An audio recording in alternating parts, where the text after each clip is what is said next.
I feel like the school has made me feel more connected with myself, and I feel like I have a better understanding of my background, and I also feel like I have a say in what happens at the school and what the students learn.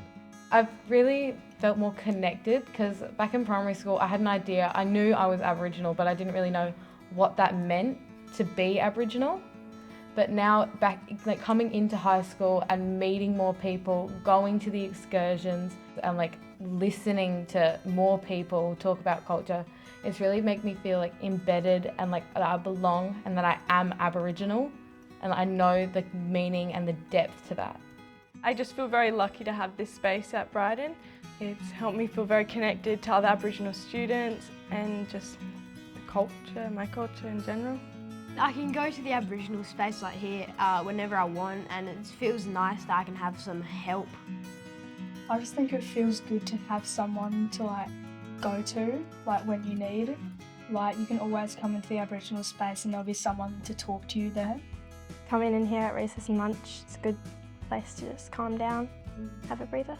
So I felt really supported by our Aseto and our Aboriginal education teacher. Our Aseto is Michaela, and my year 11, year 12 Aboriginal education teacher is Mr. Moffat. They've really helped me feel supported, and they've guided me throughout my, most recently, my senior years in high school. And they're helping me with year 12 subject selections. They're helping me find pathways into university. They've really strengthened that connection with culture.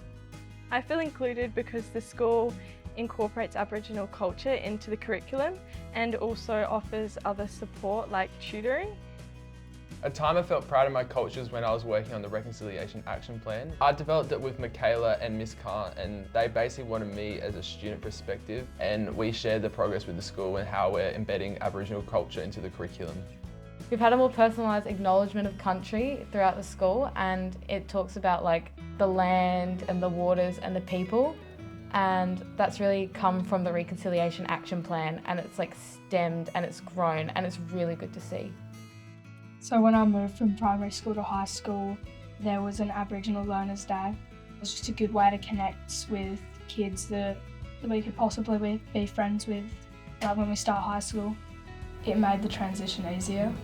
I was a mentor on the transition day when we did the silk painting. Being a mentor basically involved just meet the new year 7s that are currently here and just chat with them, make them feel comfortable about moving into high school. The Aboriginal Learners Transition Day was probably a big highlight because we got to do silk paintings, which are now hanging up in Tiny Warra, and that was a really cool thing because you know that you were a part of that. The family night is where a whole bunch of Aboriginal kids bring their families. We share a meal and we play games, which is usually really fun. Sometimes we just have a good yarn. If I was giving advice to a younger Aboriginal student, I would say participate as much as you can. I would say get involved in the excursions because it just gives you that further background on your culture. Get involved with everything because you're only in high school once, and it's really a time to learn about culture and get connected with people. When I was in year 8, I'd look up to the older Aboriginal students and I'd ask them questions and I'd get involved with them. And I feel that's really helped me feel I belong in the school.